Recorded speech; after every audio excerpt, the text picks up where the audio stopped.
Hi everyone, we're going to decide whether enough information is given to prove that triangles are congruent using our side angle side congruence postulate. So we're looking at number 7. So it says triangle LMN is congruent to NOP. So if you look at this, LM is here. It's congruent to NO. MN is congruent to OP, and OP is congruent to MN. And then we have LLN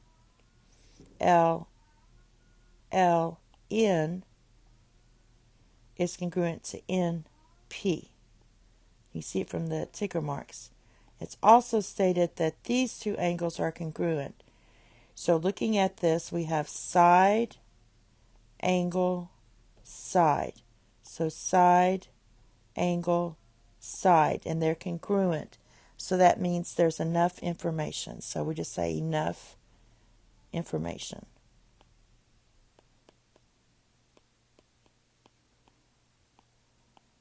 All right. Now the next one is 8.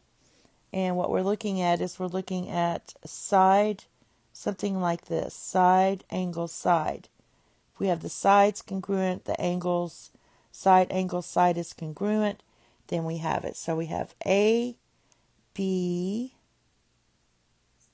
D is congruent to C, B, D. Well, all we have here is one side and one angle. So that's not enough information. We need to know that we don't know if D's the midpoint. In fact, it doesn't look like it's the midpoint. So we don't have enough information. So we're going to write not enough info.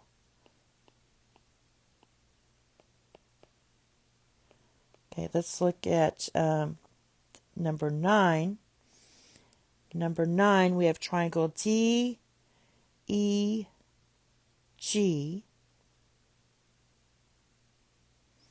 It's congruent to F, G, E.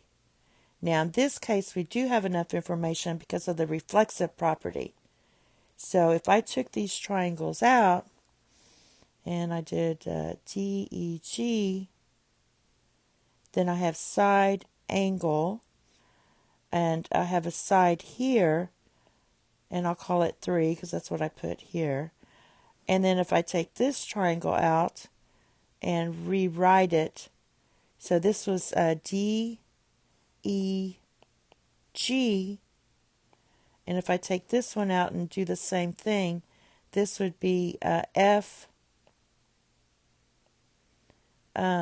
this would be G up here, and this would be GF, and what's the other one? E. All right. So, whoops, sorry. So we have this side. This is the same side here because these two are congruent because of the same line. That's called your reflexive property of congruence. So we know that EG is congruent to EG. All right. So this is enough information because we have side, angle, sides are congruent. So this is yes, enough information. And then for 10, let's look at this one. We have triangle RST. So let's do that. I'll just draw the first one here. RS. We don't know what that is. So this is S, R, and it kind of goes up to T here.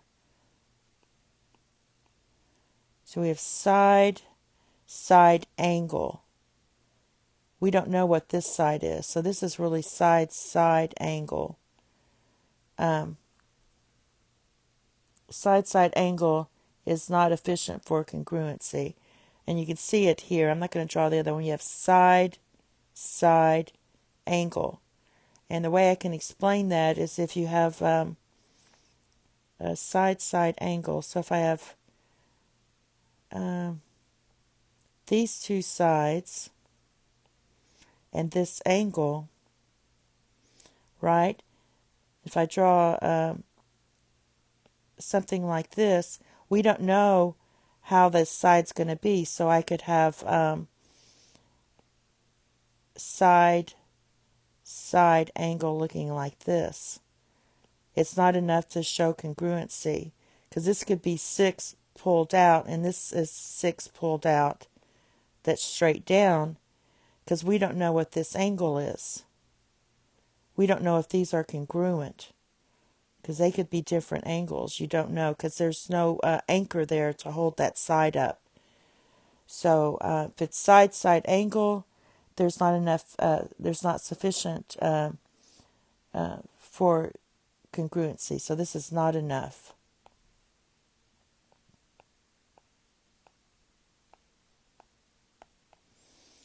And that's it.